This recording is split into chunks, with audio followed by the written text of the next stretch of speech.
What's up, guys, and welcome to the Blade Lord Tyak Heroic 25-man guide. As always, it's going to be on my Arcane Mage at the time, and this is the footage I got. Big shout out to Vox on Kel'Thuzad as well. And this fight is one of those fights that will really anger your guild. The reason I say this is because it's identical to normal. Identical to normal mode. There's one new mechanic, that is it. During the whole fight, there's only one new mechanic, and that is he does a spinaroonie, and you have to run away from him. Okay, so he'll suck everybody in. You run out. You don't get hit by the spinning ball of death that he becomes, and it's GG. This is why your raid will be pissed off. This is why your raid leader will be pissed off.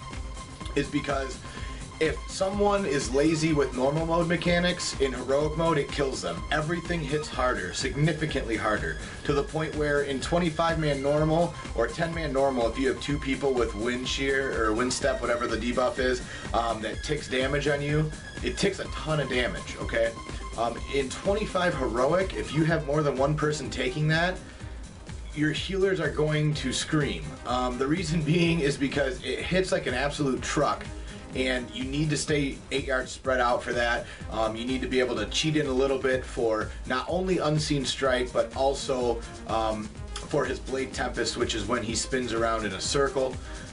Those are the two things that you really need to kind of cheat in for, okay? So after that wind step goes out, where he puts the debuff on everybody, you need to then make sure that you're cheating in a little bit, so that way when you get sucked in, you're not so far away that he's already spinning by the time you make it into the middle. That's another thing that you will find out the more you do this fight, is that the further out you are, unless you have a really good getaway mechanic, don't be that far out when you know that his Blade Tempest is about to come. As you can see right now, here it is. Now, I'm a mage. I don't have to worry about this. I can blink, okay? Blinking, maybe deterrence. I don't know if that works for sure, but I know blink is one of the very, very few talents in this fight that actually allows you to stand out a little bit further, because you just turn around, you blink out, and you might take a quarter of a tick. It's not a huge deal, because you can blink right out of it and you'll be fine. But that's the entire new mechanic, as you just saw. That's it. Everything else is completely normal. Here's the other thing. Unseen Strike. You have to hit as many people as humanly possible with this thing. There is no excuse, absolutely none. You have to be able to stack up and get hit by this. Again, in normal mode, you only needed probably 15, 16 players maybe to get hit by it to soak all the damage. In 25-man, by the time it gets closer to 20%, there's actually times when I've seen groups, even our group at one point, not on this fight, but I've seen it in other attempts where when you get down low to a certain percentage, if you're missing maybe 1 or 2 people down and you still think you can kill the boss, you just have that person go out and sacrifice himself, whoever has Unseen Strike, so it just kills them. I've seen a lot of different guilds use that tactic as well, so keep that in mind. That's also a scenario should you not be able to get everybody stacked up. Should the guy who gets Unseen Strike for some odd reason be way out of range for everybody, just let him stay out and die and get over it, and you can res him afterwards if you have one. If not, it's probably not a huge deal.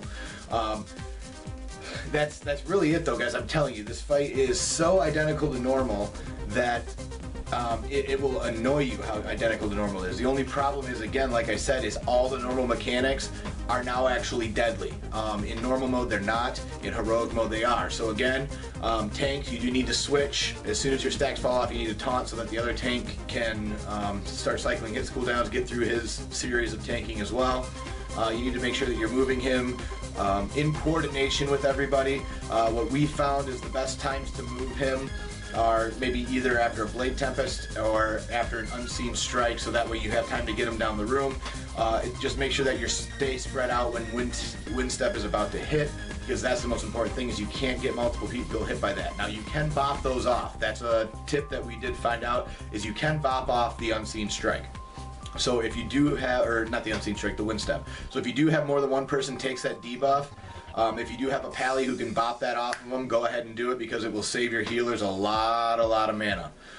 The other main thing that will kill people in this fight is not healing on the way down, you know, like cycling your Devo aura if you have one, getting everybody topped off when you get down to the other end after the boss hits 20%, and we'll cover that in a second. But those are really the main things that you can kill, that can kill you in phase 1, is tanks not taunting properly, people not staying spread out 8 yards, people being too far away for when he does his whirling Blade of Doom, and not getting out of it in time. That will kill you. But again, that's really all that will kill you. The tornadoes, obviously we don't stand in tornadoes, they're bad. You will get a little bit of a leeway on that now in heroic mode. You can get hit by 1 or 2 ticks of tornadoes and you won't die. However, keep in mind, if you have wind step or if you have taken any other damage from anything else, combining it with the tornado damage, you will then kill yourself. Tornadoes are almost used as a random encounter just to make sure that you're not screwing up, really, more than anything else. Again, during this phase, we're cycling Devo auras on our way down, so that way we can make sure that we're staying alive, staying topped off as much as we can. We get down to the end, we heal everybody up, and then we run. The trick is in 25-man is you need to get down to the other end as quick as possible. If you have any speed bursts, rocket boots, dark flights, stampeding roars, whatever it may be, try to get down there as quick as humanly possible. Again, not getting topped off may kill you by the time you get down there, but just make sure that you do not get hit by a tornado. As you'll see here, I think I randomly get picked up by one. Yeah, right there. I was not in it, but apparently it randomly picked me up, brought me to the middle. Now, luckily, I had been down on the end to where I'd gotten a big heal, so I could immediately just get right back.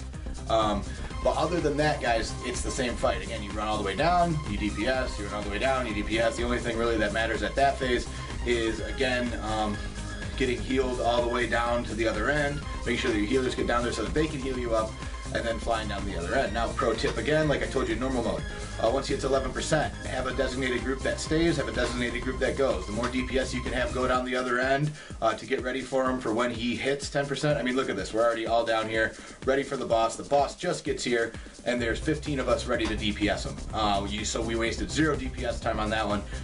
Very, very well done that way. But if you can do all those things, guys, just like normal mode, the only thing, like I said, you have to do is just make sure you understand. If it's a normal mode mechanic, I can't fail to it on heroic. If I fail to a normal mode mechanic on heroic, I will die on this fight. That's all you have to worry about. Other than that, guys, you can do this fight. Thanks for watching, and we'll see you in the next one.